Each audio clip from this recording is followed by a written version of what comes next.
May bagong Transport Network Vehicle Service o TNVS na pwedeng i-book ng mga commuter.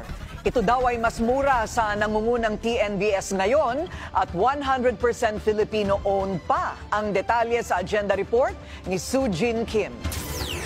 Isang all-Filipino transport network company ang ilulunsad sa Abril. Ito ang HAIL at balak nitong palawakin ang serbisyo nito sa 4 na rehiyon sa Metro Manila, Central Luzon, Calabarzon at Central Visayas. Target nitong maka-onboard ng hindi bababa sa 500 drivers kada rehiyon. Kung ikukumpara sa isa sa mga nangungunang ride-hailing apps sa bansa, lumalabas na mas abot kaya ang pamasahe sa HAIL.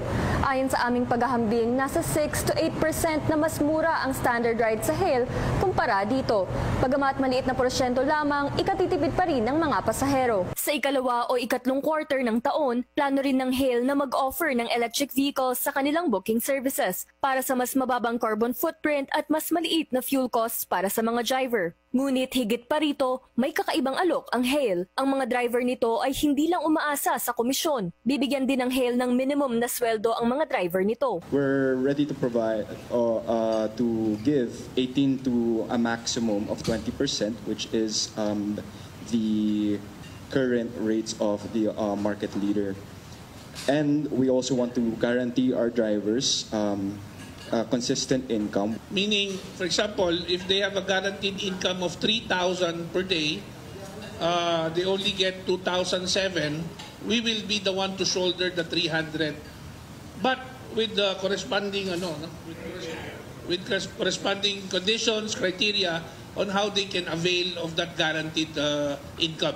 Ngunit hindi lang ordinaryong transport service ang inihahain ng HAIL. May high-end option din dito para sa mga pasaherong nagnanais ng luxury service. Maglalabas ito ng luxury SUVs, executive sedans at XL family vans. Kaya natin ginagawa yung luxury cars. If you go abroad, let's say you go to other countries in Asia, like Taiwan or Bangkok or Thailand, if you go there, you can book a Mercedes-Benz, you can book a BMW on their app also, on their application, ng vehicle application nila. So we're trying to